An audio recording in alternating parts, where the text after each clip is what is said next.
अस्सलाम वालेकुम। आज का जो हमारा लेक्चर है वो है एप्लीकेशंस ऑफ क्लासिकल कंडीशनिंग। और देखते हैं कि क्या क्लासिकल कंडीशनिंग सिर्फ लेबॉर्ट्री सेटिंग्स में ही अप्लाई होती है या फिर इसकी रियल लाइफ एप्लीकेशन भी मौजूद है। तो जी बिल्कुल, इसकी रियल लाइफ एप्लीकेशन मौजूद है और 3 टाइप्स की जो एग्जांपल्स हैं वो हम कोट करेंगे, जिसमें सबसे पहले फेयर रिस्पांस होगा। इसका जिक्र मैं पिछले लेक्चर में भी कर चुकी हूँ। यहाँ पे भी हम दोबारा उसको देख लेंगे। टेस्ट वर्जन है सेकंड एग्जांपल। और थर्ड नंबर पे हम एजुकेशनल इम्प्लीकेशंस पढ़ेंगे कि एजुकेशनल सेटिंग में कैसे अप्लाई हो रही है क्लासिकल कंडीशनिंग। तो सबसे पहले फेयर रिस्पांस पर आ जाते हैं। फेयर रिस्पांस में एक लिटिल एल्बर्ट, एक बच्चा है, और इस पर एक एक्सपेरिमेंट कंडक्ट किया गया जो कि जॉन बी वॉटसन की तरफ से कंडक्ट हुआ। और इसने इस बच्चे के अंदर फेयर रिस्पांस जनरेट करवाया। वो कैसे करवाया कि ये बच्चा पहले वाइट रैट को पकड़ता था तो इसको कोई खौफ महसूस नहीं होता था, लेकिन इसने एक्सपेरिमेंटल कंडीशन में ये किया कि वो जब बच्चा वाइट रैट को पकड़ता था तो पीछे एक ना खौफनाक सी आवाज़ लगा दी जाती थी। तो क्या हुआ कि कंडीशनिंग के बाद इस बच्चे को उस वाइट रैट से डर लगना शुरू हो गया। मतलब ये कि हम कंडीशनिंग के थ्रू किसी के अंदर भी खौफ डेवलप करवा सकते हैं। और इसका ऑपोजिट भी एग्जिस्ट करता है, किसी के अंदर से किसी चीज़ का खौफ हटाना हो तब हटा भी सकते हैं इसी तरह कंडीशनिंग के थ्रू।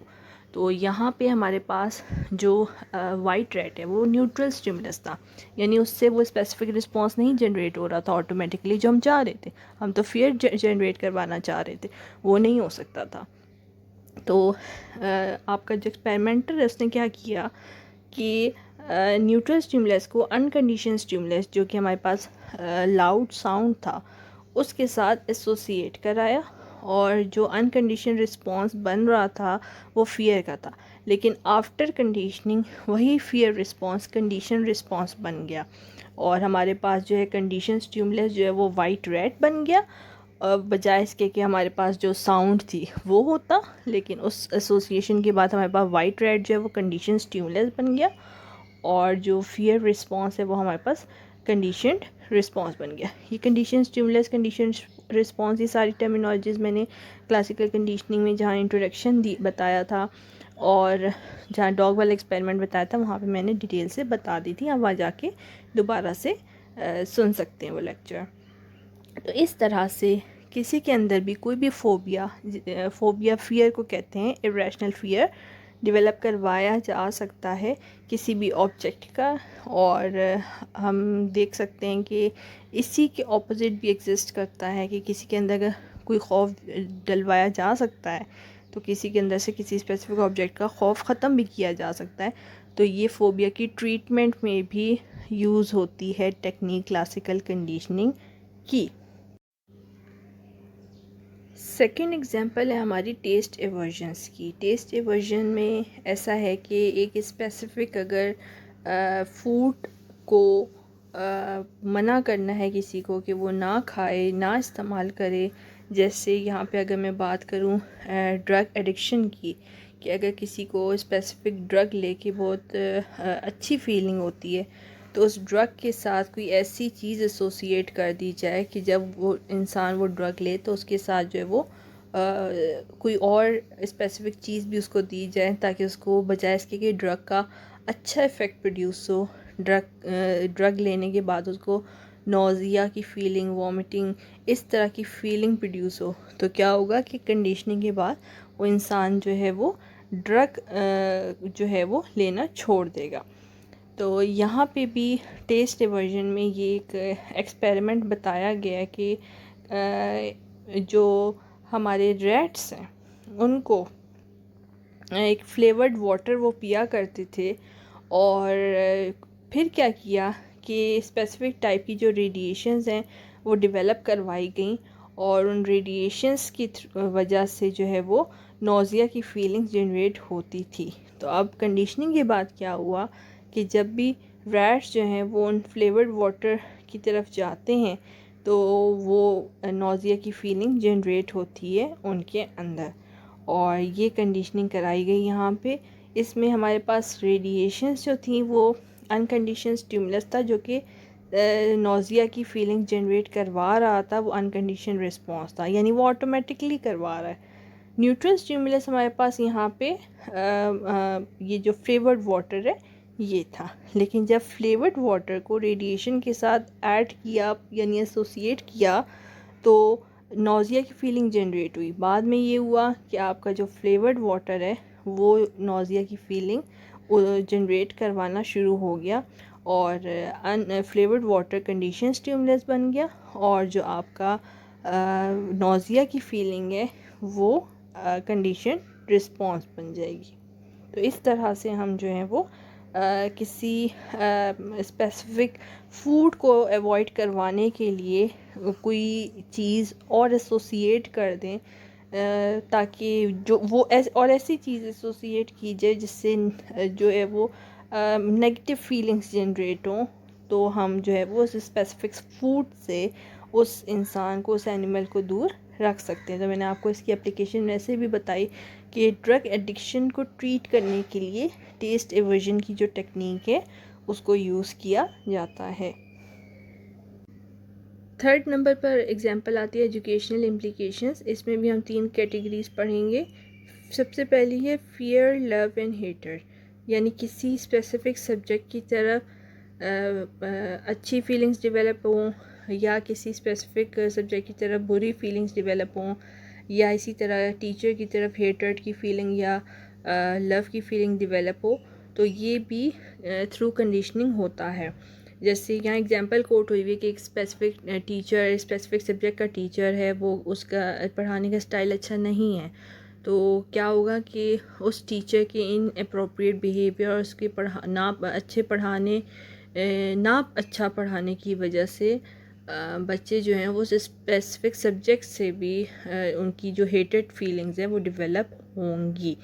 तो एक ये चीज़। दूसरा ये कि अगर एक टीचर जो है वो बच्चे को किसी असाइनमेंट पे, और हमेशा ही असाइनमेंट पे या उसके होमवर्क पे बहुत ज़्यादा डांटती है और उसकी आदत ही है टीचर की, तो क्या होगा कि बच्चे को जो है वो कंडीशनिंग ऐसी डेवलप हो जाएगी कि वो होम असाइनमेंट्स से फियर प्रोड्यूस होगा उसको, और हमेशा वो होम असाइनमेंट का नाम जब भी सुनेगा उसको एक खौफ की फीलिंग जो है होगी।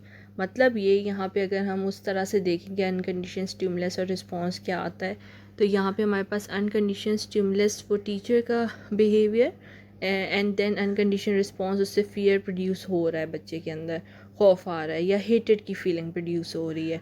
फिर होम असाइनमेंट जो था वो न्यूट्रल स्टिमुलस था। बाद में क्या हुआ, वो टीचर जो है एसोसिएट हुआ होम असाइनमेंट्स के साथ, और कंडीशनिंग के बाद जो है वो होम असाइनमेंट्स जो हैं वो कंडीशन स्टिमुलस बन गया, और वो फियर रिस्पॉन्स जो था या हेटेड की फीलिंग्स जो थी वो आपका हो जाएगा कंडीशन रिस्पॉन्स।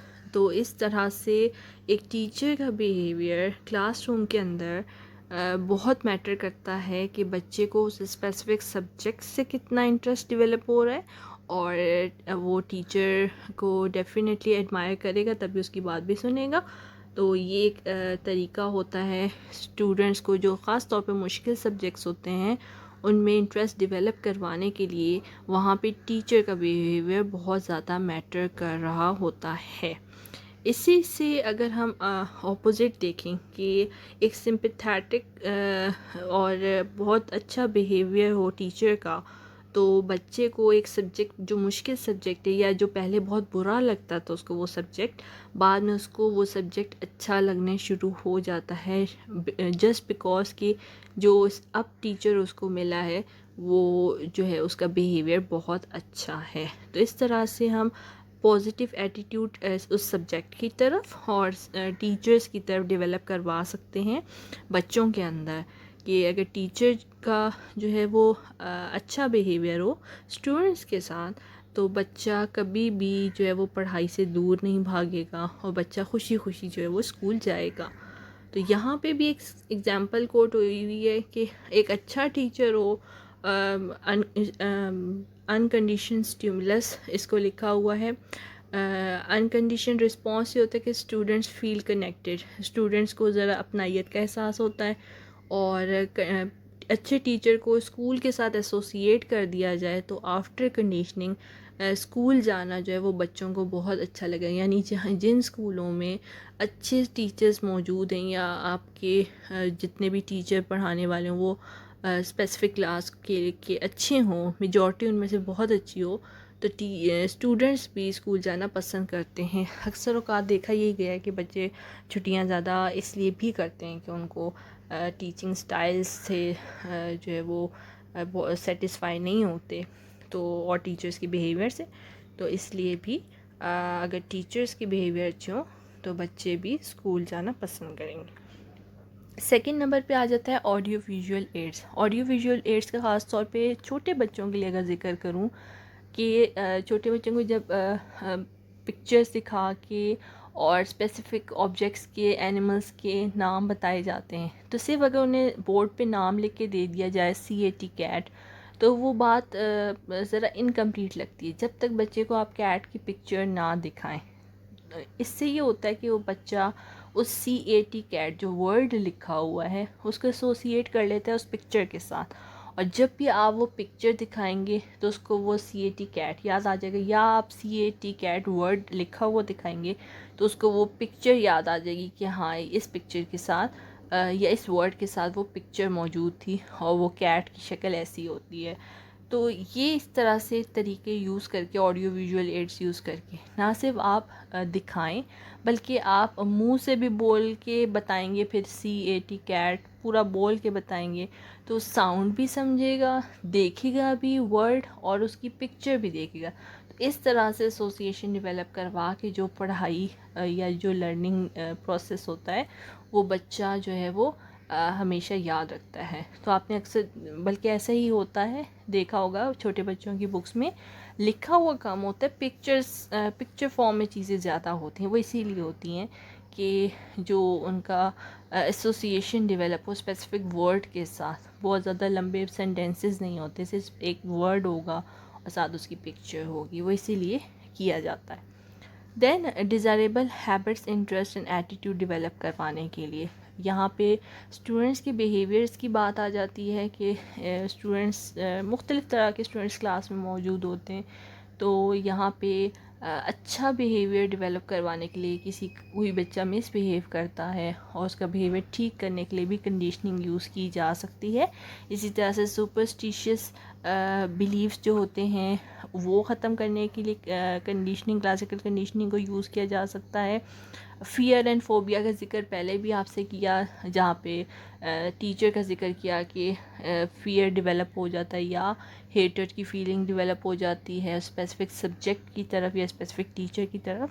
तो इस तरह से क्लासिकल कंडीशनिंग के थ्रू आप डिज़ायरेबल बिहेवियर जो हैं वो स्ट्रेंथन भी कर सकते हैं और डिज़ायरेबल बिहेवियर जो है बच्चों के अंदर डेवलप करवाए जा सकते हैं।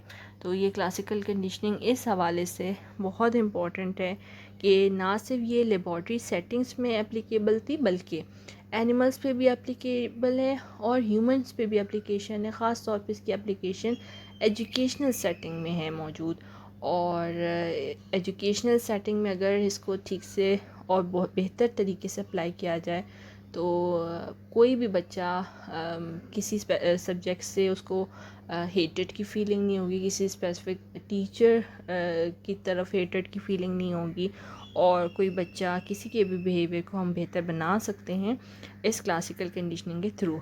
एंड में क्रिटिसिज्म में 2 लाइंस लिखी हैं, उसमें ये है कि ये एक बहुत मैकेनिस्टिक अप्रोच है। आप जब चाहें किसी के अंदर फ़ियर डेवलप करवा दें, जब चाहें किसी के अंदर से फ़ियर निकाल दें। हमने यही पढ़ा है पीछे कि लिटिल एल्बर्ट के अंदर फ़ियर डेवलप करवा दिया, और जब भी चाहें किसी के अंदर क्लासिकल कंडीशनिंग के थ्रू फ़ियर उसका ख़त्म कराते हैं। फ़ोबिया की ट्रीटमेंट के लिए यूज़ होता है।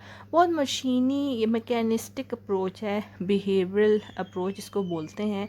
और यहाँ पे आपने देखा होगा सोचने या थिंकिंग प्रोसेस का कहीं ज़िक्र नहीं आया, सिर्फ ये बिहेवियर पे फोकस कर रहा है कि एक स्टिमुलस इन्वायरमेंट में मौजूद होगा और इन्वायरमेंट के उस स्टिमुलस की बेसिस पे आप बिहेव कर रहे हैं और आपका रिस्पॉन्स आ रहा है, यानी कि स्टिमुलस है एंड रिस्पॉन्स है।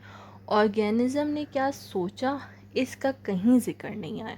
तो बड़ी मशीनी अप्रोच है, बिल्कुल ऑटोमेटिक टाइप चीज़ लग रही है कि आप ऐसा करेंगे और ऐसा रिस्पॉन्स आपको वो चीज़ मिलेगी। जो रिज़ल्ट्स हैं उनको बताया जाता है कि जी वो बिल्कुल वैसे ही आएंगे जैसा कि आपने पढ़ा हुआ है। तो हर दफ़ा ऐसे नहीं भी होता। रिसर्चेस ये कहती हैं कि बहुत सारे फैक्टर्स होते हैं जो इन्वॉल्व होते हैं, लेकिन जो लास्ट बात इस क्लासिकल कंडीशनिंग की कि ये बेशक कि इस पे बहुत ज़्यादा क्रिटिसिज्म आया है, लेकिन ये प्रिंसिपल्स अभी भी अप्लाई होते हैं हर जगह, एजुकेशनल सेटिंग्स में भी अप्लाई होते हैं। और इनका जो मॉडर्न साइकोलॉजी है उसमें भी बहुत ज़्यादा स्कोप है। और ये जो हैं अपने रिज़ल्ट्स लेकर आते हैं और जैसा कहा जाता है वैसा करके भी दिखाते हैं, इनके रिज़ल्ट्स ऐसे ही होते हैं। तो यहाँ तक हमारा ये ख़त्म हुआ क्लासिकल कंडीशनिंग का टॉपिक। और उम्मीद है आप लोगों को क्लासिकल कंडीशनिंग के हवाले से सब कुछ समझ आ गया होगा। और कोई सवाल हो तो आप ज़रूर पूछ सकते हैं। नेक्स्ट लेक्चर के साथ बहुत जल्द आऊँगी, तब तक के लिए अल्लाह हाफिज़।